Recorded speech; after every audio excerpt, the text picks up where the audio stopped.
Joining us to talk about this, we welcome back to the show Senator John Barrasso of the great state of Wyoming. Mr. Barrasso, as always, sir, great to see you. You heard my riff, but what's your own riff? What's your take on this thing?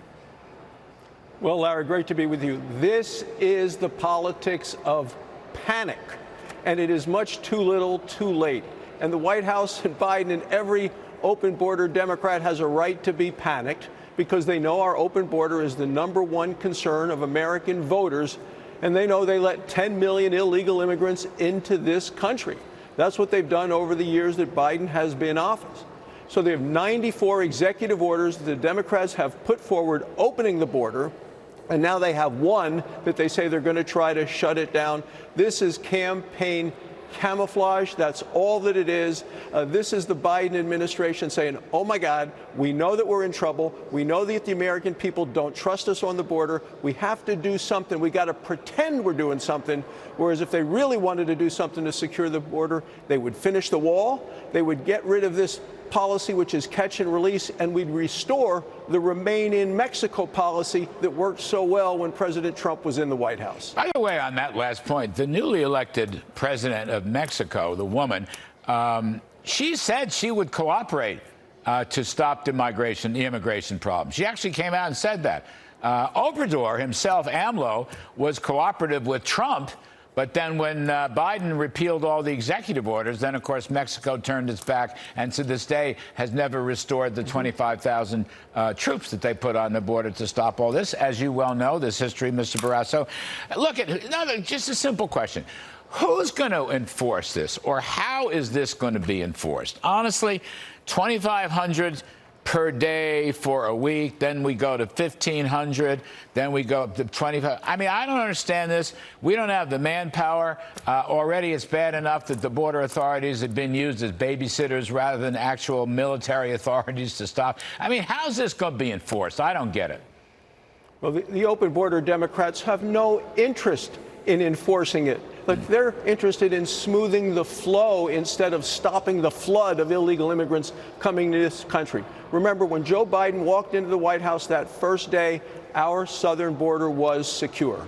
So the Democrats are completely responsible for the drugs and the death and the destruction that's come into our country ever since. We're talking about criminal cartels and drug dealers, people on the criminal watch list, the terrorist watch list. Those are the people that are threatening America. That's who the Attorney General was talking about today in the House when he said he's really worried about a terrorist attack. You've seen that Venezuelan, the 19-year-old who just shot 2 police officers in New York. Remember, it is the Democrats who stopped building the wall. It's the Democrats who stopped Remain in Mexico and brought us this catch and release. It's the Democrats that stopped allowing our Border Patrol to do what they needed to do to enforce the law. And that's why I believe come November that the American people are going to hold all these open border Democrats, as well as Joe Biden, responsible, accountable, and throw them out of office. Well, is anybody talking about, seriously, anybody talking about deporting criminals? Okay. I mean, that is tied up with sanctuary cities. I mean, I just heard there's a story in today's New York Post. I think it was today, sir. It might have been yesterday. But Post reports how our mayor, Eric Adams, who can be so good and so not so good, but I don't want to get into that. Different segment. But Adams, meeting with Biden officials in Washington, basically said he wants to end New York City's status as a sanctuary city. He actually said that, had an argument with the White House senior staff person, who is now the campaign manager, as I recall, in this story, and but basically said, I can't get rid of these criminals, and I don't want to pay for them, and we're going to change our status away from the sanctuary city. Now, as you know, Senator Barrasso, that is a key element of solving this problem. We're beginning to solve it. Now, is anybody in the White House or the administration or DHS or, I don't know, Humpty Dumpty sitting on a wall, is anybody talking about this? Because these would be meaningful solutions.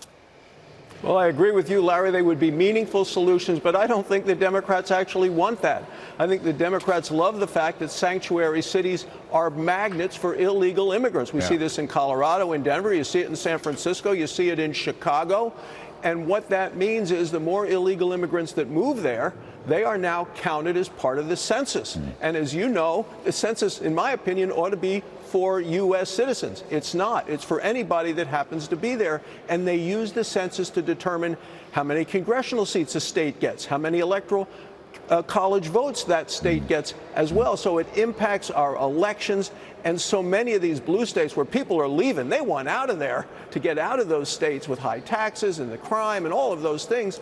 They need those population centers to continue their role in elections. So I think the White House is happy to have all these sanctuary cities as a magnet for illegal immigrants who are then counted as part of the census. Well, you know, sir, I would just make a small suggestion with the greatest of humility that you and your colleagues put together a legal immigration reform plan, a legal immigration reform plan.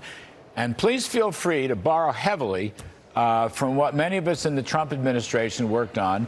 In 2020, the clock ran out. The Democratic Congress didn't want to touch it.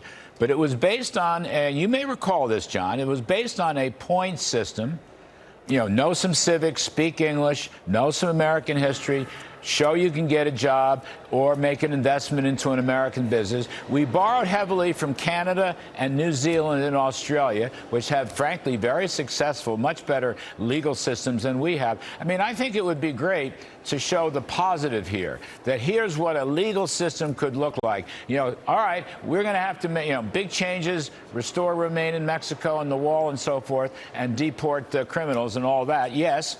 But at the same time, here's what a legal system would look like.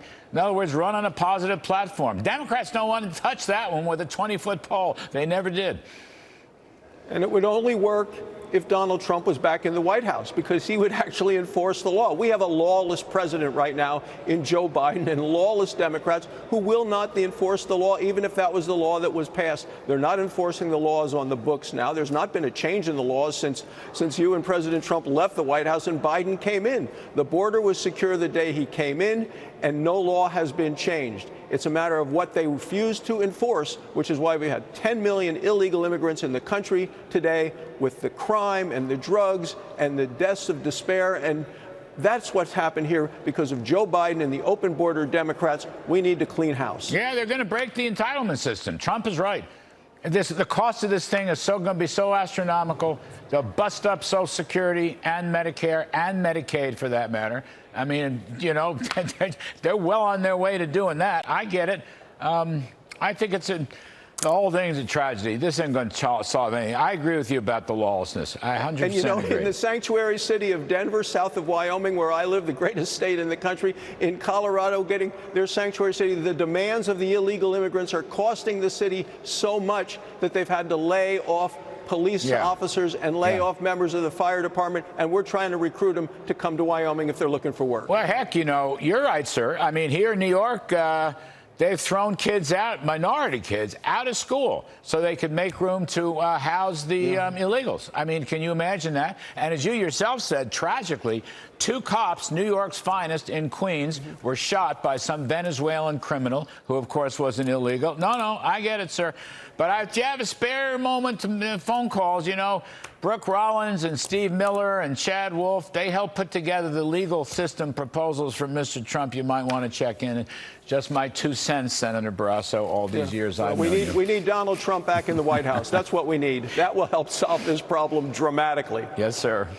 Yes, sir. And a Republican Senate and a Republican House of Representatives. We need it all. No disagreements on this end, sir. Thank you, Senator John Barrasso of the greatest state in America, which is Wyoming, as he just told us. Thanks very much.